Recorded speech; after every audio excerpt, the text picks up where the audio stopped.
오늘 우리가 함께 읽은 갈라디아서 6장 7절에서 12절 말씀을 중심으로 십자가로 인한 핍박에 대해서 같이 생각해 보고자 합니다. 사도행전 2장에서 오순절 성령 강림으로 말미암아 신약교회가 시작이 되었습니다. 교회는 예수 그리스도의 몸입니다. 예수님을 구원자로 믿고 받아들인 자들, 그들 안에 성령께서 내주하시고 그들이 그리스도 안에서 하나로 연합함으로 말미암아 예수님의 몸인 교회가 시작되었습니다. 교회는 시작될 때부터 세상으로부터 큰 핍박을 받았습니다. 처음에 예루살렘에서 예수님을 믿고 신앙 고백을 하고 침례를 받은 성도들은 그들이 속해 있던 유대인 공동체에서 쫓겨났습니다. 동족으로 인정하지 않았습니다. 이방인처럼 대우를 받았습니다.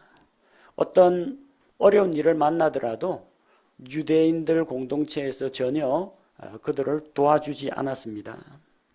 뿐만 아니라 예수 그리스도를 믿는 성도들을 핍박을 하여 성도들은 매맞고 고문당하고 감옥에 갇히고 돌에 맞아 죽기도 했습니다. 이것은 비단 팔레스타인 지방에 있는 예루살렘에서 뿐만 아닙니다. 복음은 로마 제국에도 흘러 들어갔습니다. 로마에 있던 가난한 사람들 그리고 노예들, 이런 사람들이 복음을 먼저 받아들였습니다. 예수님을 믿고 받아들인 그들은 더 이상 하나님 아닌 다른 것들을 섬길 수가 없었습니다. 그들은 그리스 로마 신화에 나오는 올림푸스의 12신들을 섬기는 일을 그만두었습니다. 마술을 행하던 자들은 마술 도구와 마술책을 다 불살라 버렸습니다.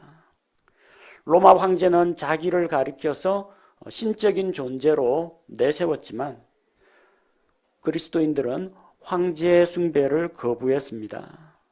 그래서 이런 기독교인들은 원형 경기장에 던져져서 맹수들의 밥이 되기도 했고 검투사의 칼에 맞아 죽기도 했고 또 십자가에 달려서 죽기도 하고 불에 태워져서 화형당하기도 했습니다. 그러나 이 복음의 불길은 막을 수가 없었습니다. 환난과 핍박이 더할수록 예수 그리스도의 십자가의 복음은 더 널리 퍼져갔습니다.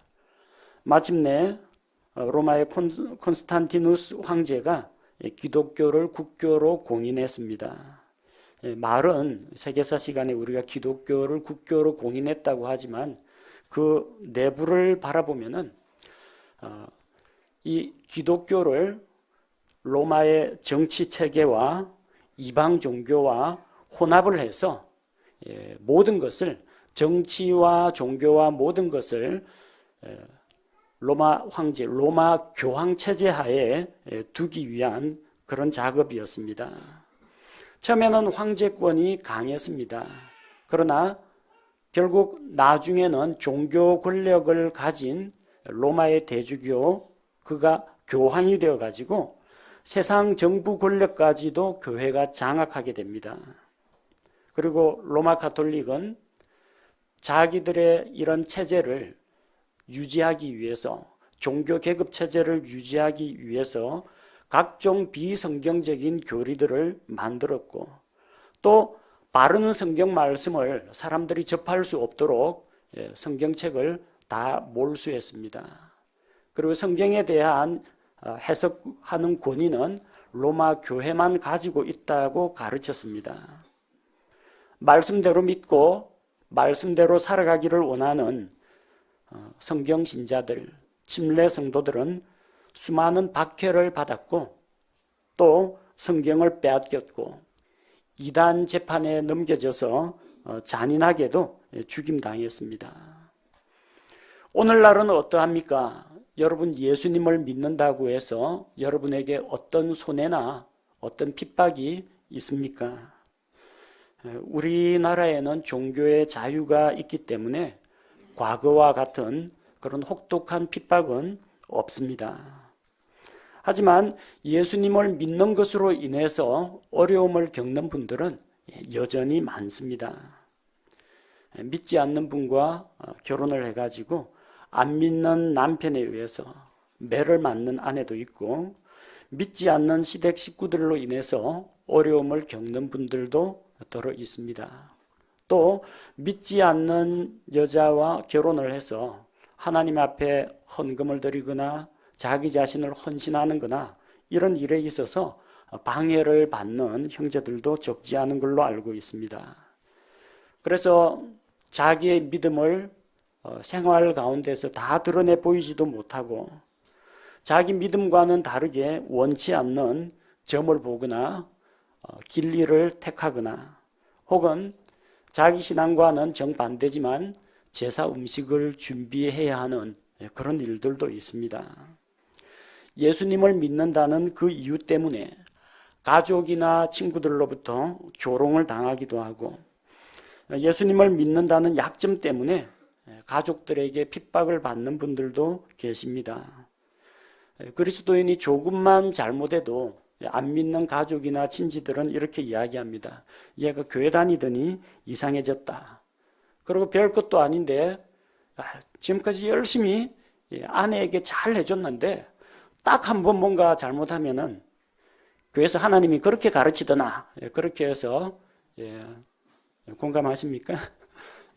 그렇게 해서 부인으로부터 핍박을 받는 형제님들도 계신 걸로 알고 있습니다.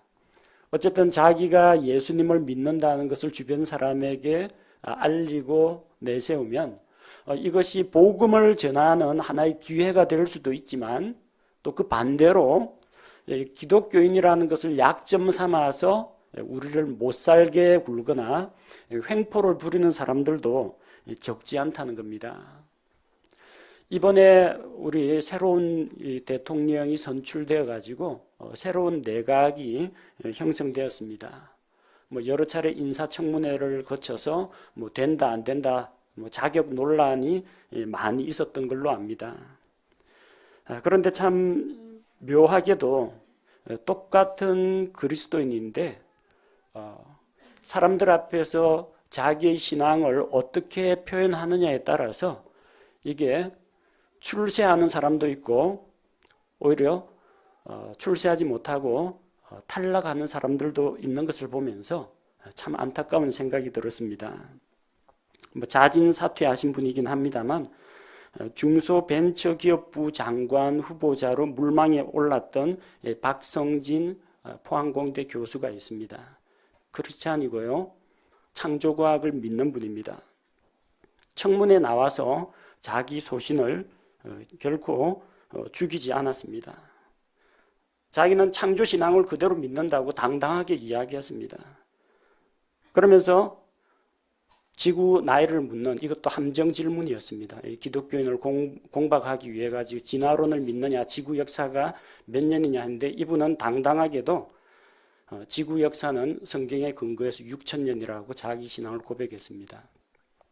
그러자 이제 공격할 빌미를 찾았다고 해서 여기저기서 이 사람에 대해서 음해하는 그런 일들이 많이 일어났습니다. 기독교 신앙을 가지고 진화론을 믿지 않고 창조론을 믿는 이 사람은 과학자가 아니라 종교인이다. 장관을 시키면 안 된다.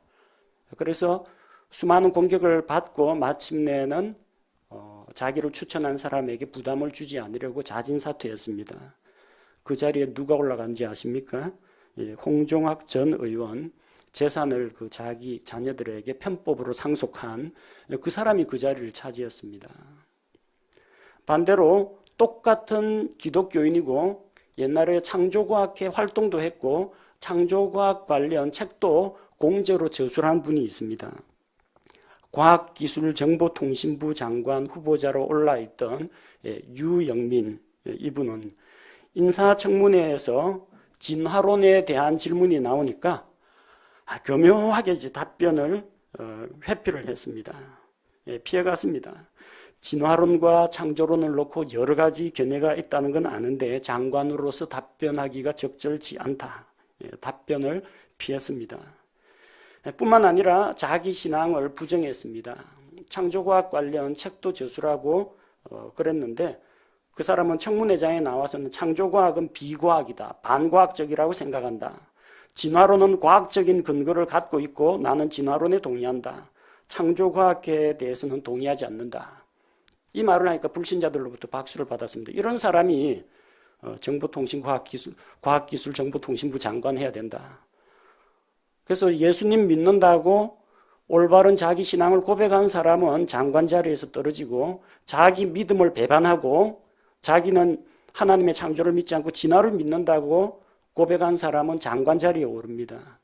이게 대한민국의 현실입니다. 기독교에 대한 핍박이 예수님 믿는다고 해서 이전처럼 종교재판소에 끌려가거나 십자가형을 당하거나 화형을 당하는 그런 일은 없겠지만 이렇게 정치 아니면은 사회, 교육 분야 그리고 일상생활 가운데에서 기독교인에 대한 차별이 항상 존재하고 있다는 겁니다. 그래서 예수님 믿고 복 받을 줄 알았는데 예수님 믿고 핍박받고 손해보는 일들이 더 많습니다. 여러분도 혹시 이런 일들 생활에서 경험해 본 적이 있습니까? 학교에서 점심시간에 도시락 놓고 감사기도 하는데 누가 반찬을 싹 훔쳐가는 그런 일이라든지 도시락 앞에서 고개 숙이고 기도하면 뒤에서 뒤통수를 팍 쳐가지고 도시락 뚜껑에 머리 박아본 적이 있습니까? 우리 중고등학교 다닐 때는 예수님 믿는 걸로 인해서 놀림도 많이 받았습니다. 대신에 그 반대로 내가 예수쟁이라는 걸 떳떳이 밝힘에 따라서 주변에 믿는 사람들 그리고 하나님에 대해 관심 있는 친구들이 또 많이 모였던 것도 사실입니다. 어쨌든 예수 그리스도의 십자가를 믿는 사람들은 핍박을 받게 되어 있습니다. 우리 주 예수 그리스도를 믿고 우리는 하늘의 복을 받습니다. 그러나 이 땅에 이 세상에 사는 동안에는 핍박을 받게 됩니다. 만약 여러분에게 신앙으로 인한 핍박이 없다. 잘못해서 핍박받는 거 그거는 당연한 일입니다. 자기가 다른 사람 뒷담화하고 아니면은 회사에서 지각하고 그래서 징계를 받는 그거는 핍박이 아닙니다. 그건 합당한 징계와 형벌을 받는 것이고요. 예수님을 믿는다는 신앙인으로 인해서 믿음으로 인해서 핍박을 받는 그게 그리스도인의 고난, 그리스도인의 핍박입니다. 만약 여러분의 일상생활 가운데에서 신앙으로 인한 핍박이 없다면 둘 중에 하나입니다. 한 가지는 내가 그리스도인이 아니거나 또 하나는 내가 그리스도인인 건 맞는데 경건한 삶의 간증을 사람들 앞에서 드러내지 않았기 때문입니다. 그래서 오늘 함께 나누는 말씀을 듣고 우리가 예수님으로 인해 핍박을 받을 때 우리가 구원받은 그리스도인이라는 사실을 기뻐하고 우리가 주님의 이름을 위해 핍박받는 자가 된 것을 기뻐하는 시간이 되기를 바랍니다. 먼저 7절 말씀을 다시 보겠습니다. 속지 말라. 하나님은 조롱당하지 아니하시나니 사람이 무엇을 심든지 또한 그것을 거두리라. 사람이 무엇을 심든지 그대로 거둔다고 했습니다. 씨앗을 많이 뿌리면 많이 거둡니다. 적게 뿌리면 적게 거둡니다. 지극히 당연한 이야기죠. 심는 대로 거둔다는 겁니다. 고린도후서 9장 6절에서 다만 내가 말하려는 바는 이것이니 곧 인색하게 뿌리는 자는 또한 인색하게 거둘 것이요 풍성하게 뿌리는 자는 또한 풍성하게 거두리라는 것이라. 여러분 많이 뿌리면 많이 거둡니다. 적게 뿌리면 적게 거둡니다. 이거는 여러분 일상생활에서 종종 경험할 겁니다. 옛날에 우리 이주옥 자매가 유치원 경영할 때 거의 사람이 별로 없는 그런 유치원을 인수해 가지고 한 300명 정도 규모로 원화 모집을 한 적이 있습니다. 어떻게 이 유치원이 있다는 걸 알리느냐? 유치원도 또 외진 구석에 있어가지고 사람들이 거기가 유치원인지도 잘 몰라요. 알리는 방법이 있습니다. 현수막 걸고 전단지 만들어가지고 아파트 단지 다니면서 열심히 돌렸습니다. 100장 돌리는 거하고 500장 돌리는 거하고 5000장 돌리는 거하고 다릅니다. 많이 돌리면 그만큼 소문이 많이 퍼집니다. 일단 지명도가 높아집니다. 부지런히 발로 뛰어야 됩니다. 많이 뿌리면 많이 거둡니다. 선거철 때 보십시오. 정치 후보자들 부지런히 아침부터 저녁까지 유권자들 만나러 다닙니다. 가만히 사무실에 틀어박혀 있으면 안 됩니다. 발벗고 나서서 사람들 만나고 자기에게 한 표를 달라고 이렇게 인사를 하고 그렇게 다녀야 됩니다. 많이 만나고 많이 홍보한 사람이 당선될 확률이 올라갑니다. 여러분이 하늘을 바라보면서 얼마만큼 투자하고 헌신하느냐, 거기에 따라서 여러분의 보상과 상급이 달라집니다. 하나는 양입니다. 많이 심으면 많이 거둡니다. 심는 대로 거둡니다. 또 하나는 질적인 문제입니다. 무엇을 심느냐가 중요합니다. 양 말고 질적으로 어떤 걸 심느냐. 콩 심은 데 콩 나고 팥 심은 데 팥 난다는 말이 있습니다. 옳은 말씀입니다. 마태복음 7장 16절에서 너희가 그들의 열매로 그들을 알리니 사람들이 가시나무에서 포도를 또는 엉겅퀴에서 무화과를 거두겠느냐. 가시나무에는 포도가 열리지 않습니다. 엉겅퀴에서는 무화과를 거둘 수가 없습니다. 포도 열매를 거두려면은 가시나무를 전부 다 뽑아내고 그 자리에 포도나무를 심어야 됩니다. 무화과를 거두려면 엉겅퀴를 모두 다 제거하고 깨끗이 갈고 비료를 주고 무화과 나무를 심어야 거기에서 무화과가 열립니다. 얼마나 많이 심느냐 못지않게 더 중요한 것은 무엇을 심느냐 하는 겁니다. 심는 대로 거둡니다. 육신적인 거 심으면 육신적인 거 거둡니다. 영적인 거 심으면 영적인 것을 거둡니다. 8절 말씀해 보니까 자기 육신에게 심는 자는 육신으로부터 썩는 것을 거두되 성령에게 심는 자는 성령으로부터 영존하는 생명을 거두리라. 자기 육신에게 심는 자는 육신에 속한 것들을 거둡니다. 여러분 가운데 몸매 만들기 위해서 혹은 건강을 유지하기 위해서 운동을 하시는 분들도 아마 계신 줄로 압니다. 열심히 운동을 하면 몸매를 가꾸고 근육을 키울 수 있습니다. 열심히 운동한다고 해서 영적인 사람이 되지는 않습니다. 열심히 운동한다고 해서 자기가 복음의 열매를 거두지는 않습니다. 운동하면요, 심폐량 좋아지고 근력 발달되고 몸의 건강에 도움이 됩니다. 좋은 음식, 맛난 음식을 먹으면은 일단 입에 좋고 건강에도 좋습니다. 그러나 자기의 혼이 살찌지는 않습니다. 우리의 몸은 살찌고 튼튼해지고 키가 자라겠지만 음식을 많이 먹는다고 해서 우리 혼이 자라지는 않습니다. 돈을 많이 모으면요, 풍족하고 편리한 생활은 할 수가 있습니다.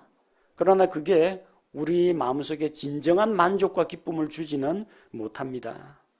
육신에게 투자하고 육신적인 걸 추구하면은 거기에도 나름대로 이득이 있고 혜택이 있습니다.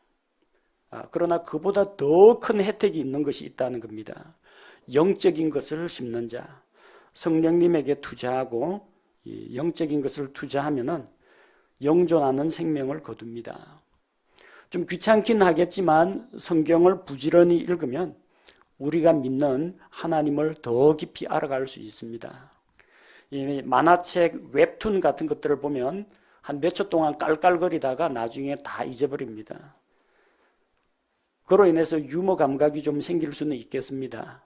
하지만 그 사람이 올바른 사람으로 성장한다든지 하나님과의 관계가 좋아진다든지 그러진 않습니다. 그러나 여러분 시간을 성경 말씀 읽는 데 투자하면은 하나님을 알아가고 하나님을 닮아가는 유익이 있습니다. 여러분 기도를 하면은 하나님과의 교제를 누립니다. 그리고 기도의 응답을 받습니다. 여러분이 저 엄마 아버지 쪼르면은 용돈이 나오고 간식이 나옵니다. 거기서 끝입니다. 그러나 하나님 아버지를 붙잡고 쪼르면 하나님께서 그 마음속에 품고 있는 그의 필요와 그의 소원을 돌아보시고 채워주십니다. 어디에 투자하시겠습니까? 여러분이 다른 사람에게 자기 가게 홍보하는 전단지를 돌릴 수도 있고 정치인으로서 유권자들을 만날 수도 있습니다. 하지만 여러분이 시간을 내어서 다른 사람들을 만나고 만나는 사람마다 복음을 전하면 사람들의 생명을 구원할 수가 있고 하나님께서 크게 기뻐하십니다. 그리고 이런 영적인 것들은 살아있고 그 가치가 영원합니다. 세상에 속한 것들, 여러분이 가지고 있는 아파트나 자동차나 여러분의 무슨 학위나 좋은 옷이나 이런 것들은 언젠가는 불에 타서 없어질 것입니다. 필요한 것입니다. 좋은 것입니다. 또 만족과 기쁨도 일시적으로 주긴 합니다. 하지만 영원하지는 못합니다.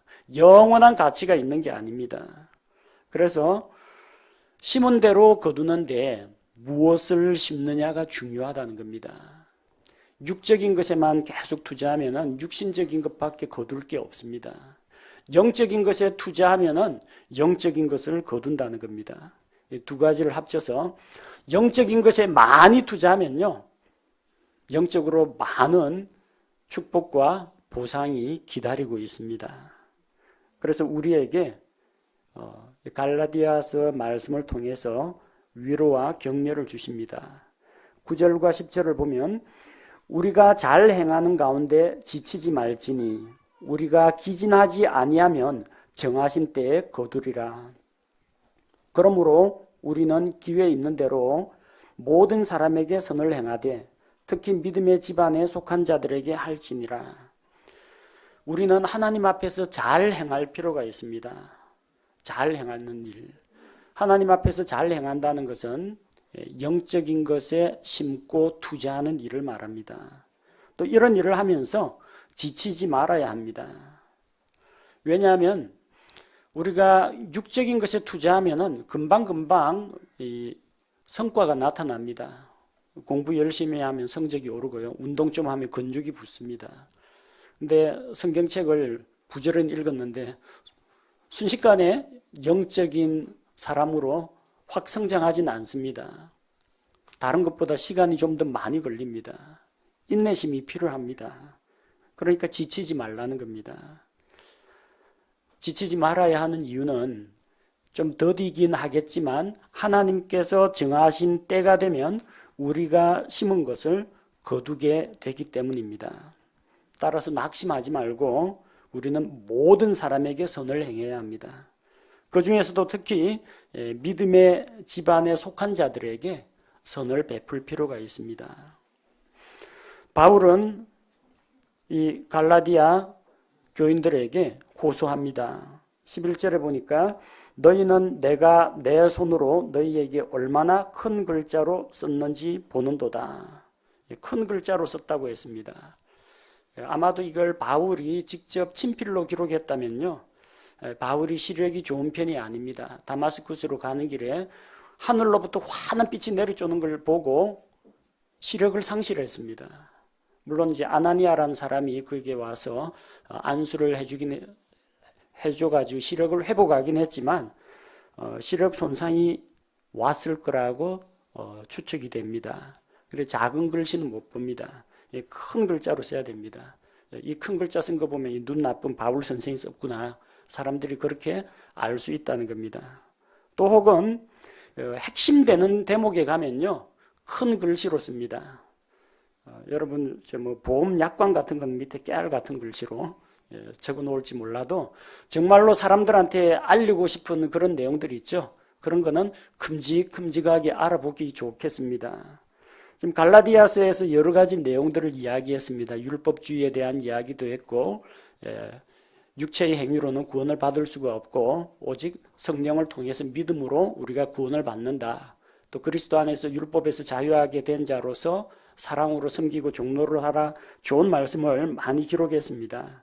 근데 그 중에서 특별히 이 중요한 부분에 와가지고는 읽는 사람이 주목할 수 있게 좀 더 큰 글씨로 썼다, 그런 의미일 수도 있습니다. 혹은 바울은 모든 서신을 자기가 직접 쓰진 않았습니다. 이제 구술해서 불러주면은 대필을 하는 사람이 대신 필기를 해준 그런 서신도 있습니다. 로마서 같은 경우가 그런 예죠.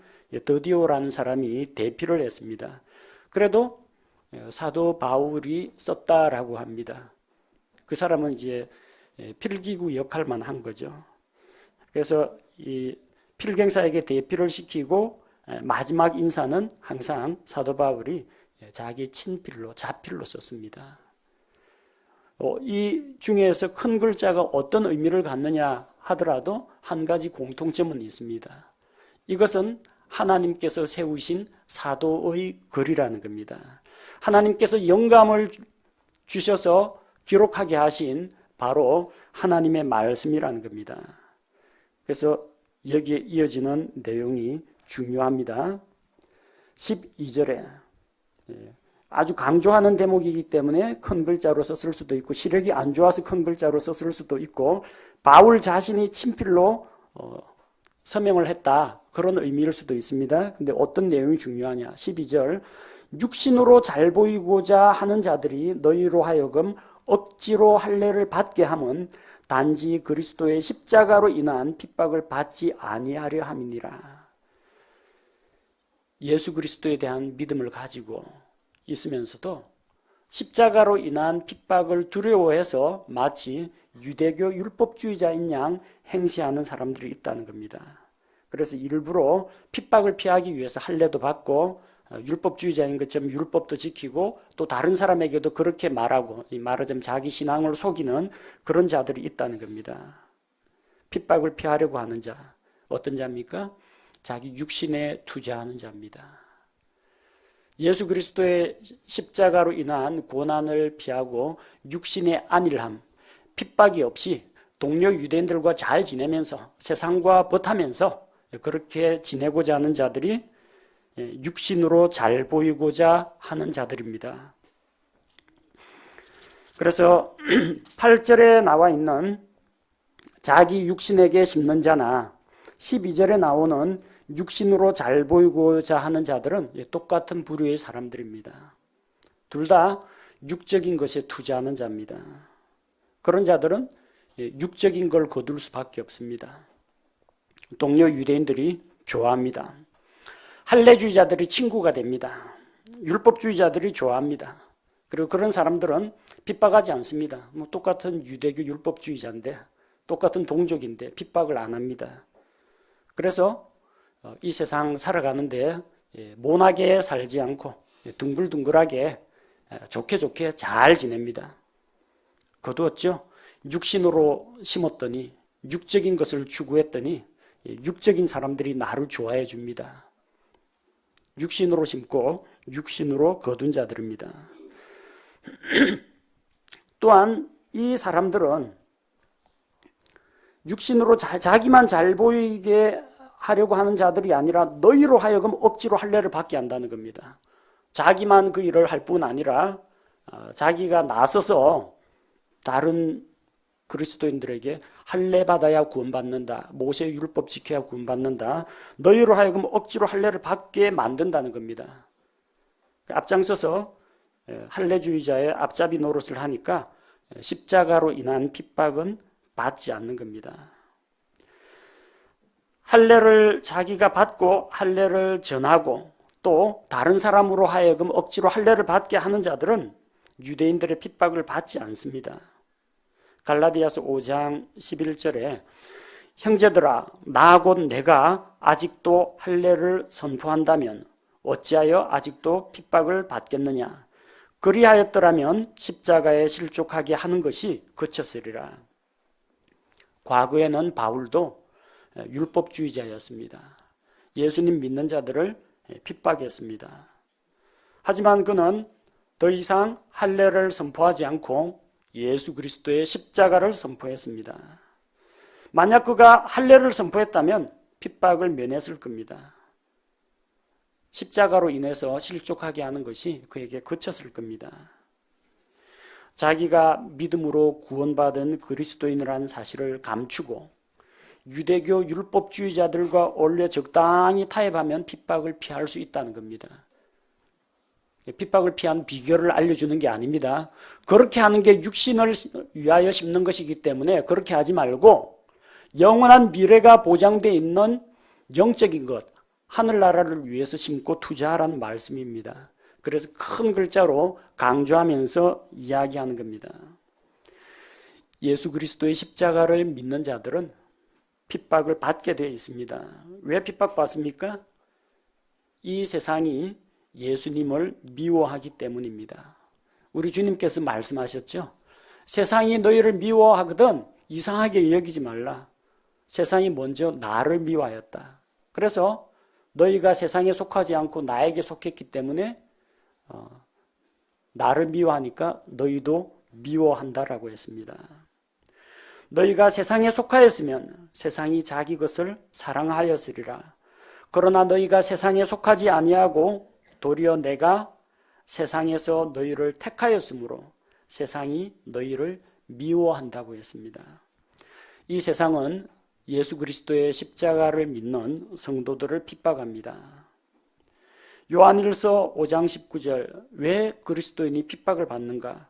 우리는 하나님께 속하였고 이 세상은 사악한 마귀에게 속해 있기 때문에 핍박을 받습니다. 소속이 다릅니다. 저쪽은 사탄 소속, 이쪽은 하나님 소속. 그렇기 때문에 적으로 여기고 핍박을 합니다. 누가 믿는 자들을 핍박합니까? 첫 번째는 우리의 대적인 마귀가 성도들을 핍박합니다. 요한계시록 2장 10절에서 보라, 마귀가 너희 중에서 몇 사람을 감옥에 던져넣어 너희를 시험하리니 너희가 열흘 동안 환난을 당하리라. 그 핍박 가운데는 마귀가 주는 그런 핍박도 있습니다. 또 두 번째로 이 세상이 우리 믿는 자들을 핍박하기도 합니다. 요한복음 15장 20절, 내가 너희에게 한 말, 즉 종이 자기 주인보다 크지 못하니라 한 말을 기억하라. 그들이 나를 핍박하였으면 너희도 핍박할 것이요. 그들은 예수님을 핍박했습니다. 따라서 예수님을 믿는 자들도 핍박하게 될 것이라는 겁니다. 세 번째로 우리를 핍박하는 자들이 있습니다. 마귀도 핍박하고 이 세상의 불신자도 핍박하고, 그런데 그리스도인이 그리스도인을 핍박합니다.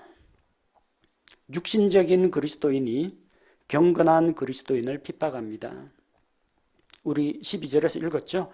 육신으로 잘 보이고자 하는 자들이 핍박을 면하기 위해서 바른 길을 가고 있는 성도들을 핍박합니다. 너희도 할례를 받으라, 나처럼 되라, 율법을 지켜라, 핍박합니다. 고린도전서 3장 3절에 고린도 교회는 육신적인 그리스도인들이 많이 있었습니다. 너희가 아직도 육신에 속하였도다. 너희 가운데 시기와 다툼과 분열이 있으니 너희가 육신에 속하여 사람들처럼 걷지 아니하느냐. 육신에 속한 사람들은 교회 안에서 어떤 일을 하느냐. 다른 사람을 시기합니다.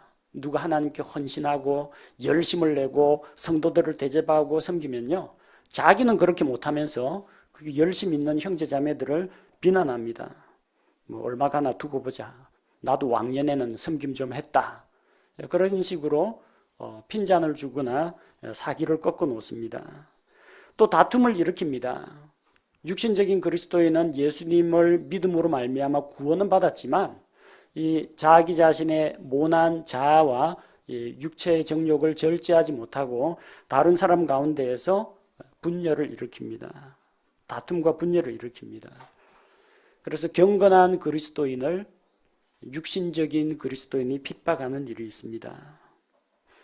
어떻게 하면 십자가로 인한 핍박을 피할 수 있을까요? 앞서 예로 든 사람처럼 자기 믿음을 숨기거나 자기 믿음을 배반하면 핍박을 피할 수가 있습니다. 진화론, 창조론 그 질문 앞에서 살아남고 세상 사람들 비율을 맞춰주고 여러 국회의원들, 불신자들 심기를 어지럽히지 않으려면은 자기가 그리스도인이라는 사실을 감추면 됩니다. 답변을 적당히 회피하면 됩니다. 혹은 노골적으로 자기 신앙을 부정하면 됩니다. 나는 하나님께서 세상을 창조하신 것을 믿지 않습니다. 나는 그렇게 골수 기독교 분자가 아닙니다. 나는 기독교 광신자가 아닙니다. 나는 과학적인 진화론을 믿습니다. 그렇게 하면 세상이 좋아합니다. 창조과학회 소속 사람의 입에서 지금까지 창조과학을 가르치고 책까지 낸 사람 입에서 이런 말이 나올 정도입니다.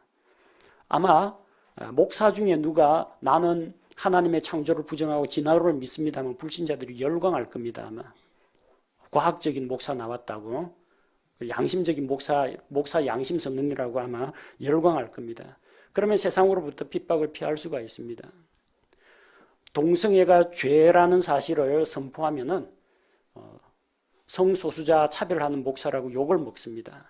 그러나 동성애자의 인권을 옹호한다면서 뭐 퀴어 축제 이런 것들을 열고 하는 그런 목회자는 인권 목사로 대우를 받습니다. 세상이 그렇습니다. 성경 말씀대로 살면은 핍박을 받고, 기독교인이라도 자기 신앙을 감추고 자기 신앙을 배반하는 일을 하면 세상이 열광하고 좋아합니다. 그러나 어떻게 우리의 믿음을 숨기겠습니까? 어떻게 우리를 구원하신 주님을 부인하겠습니까? 우리는 우리의 신앙을 배반할 수가 없습니다. 예수님의 십자가 죽음과 부활을 부정할 수 없습니다. 창세기 1장 1절에 나오는 하나님에 대해서는 하나님의 천지 창조를 부정할 수가 없습니다. 그건 우리의 믿음입니다.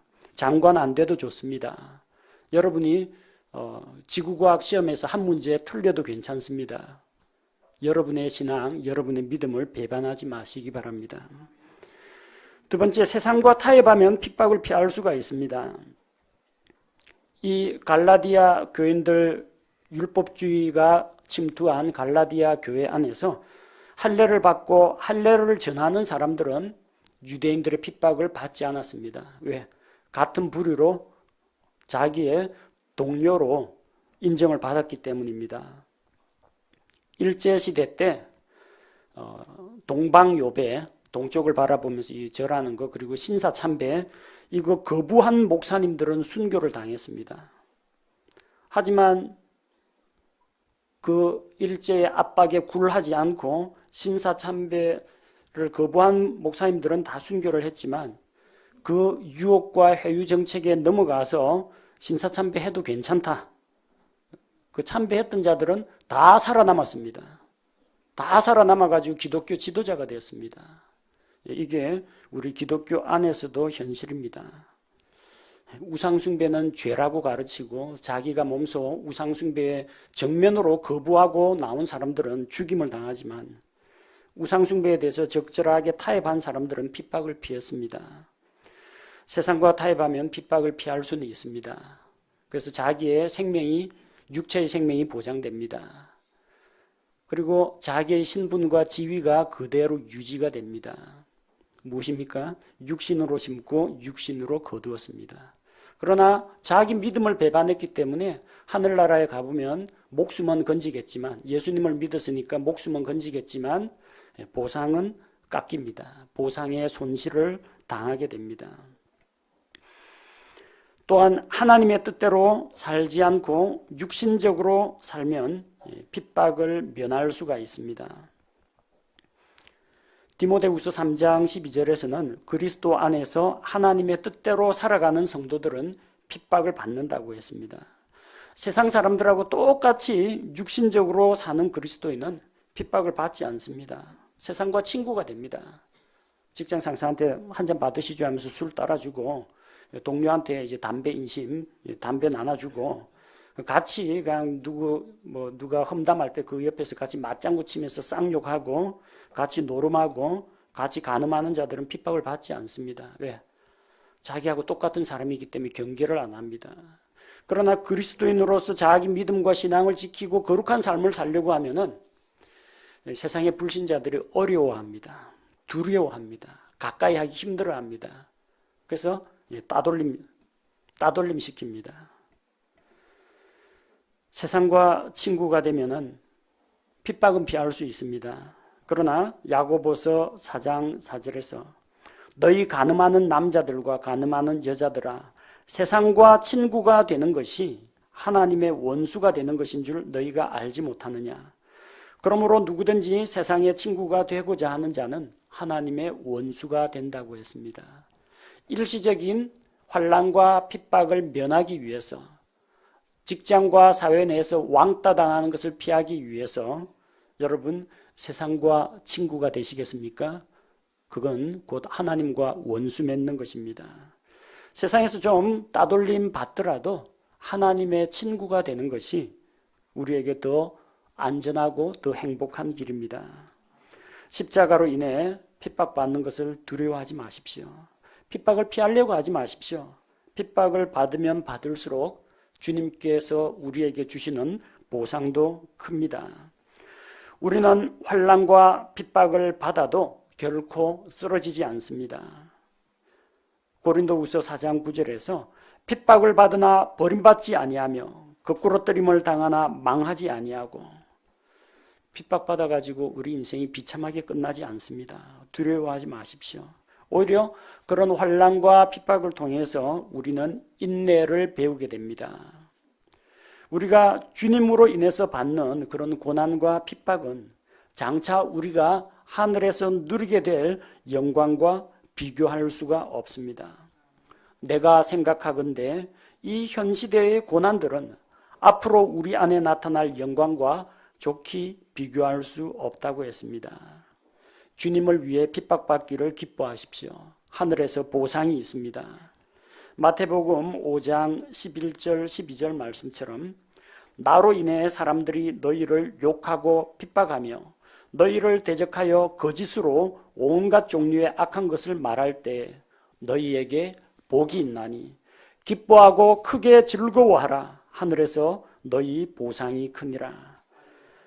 예수 그리스도를 믿는 우리 성도들은 핍박을 받을 수밖에 없습니다. 핍박을 두려워하지 말고 회피하지 말고 주님의 이름을 위하여 고난받는 일에 부르심을 받은 것을 감사하고 핍박을 받으시기 바랍니다. 그렇게 할 때 우리에게 인내의 열매가 맺힙니다. 영적인 것을 심었으니 영적인 것을 거두게 됩니다. 주님 앞에 가서 칭찬과 보상을 받게 될 것입니다. 이것이 우리 그리스도인이 누릴 수 있는 가장 큰 복입니다.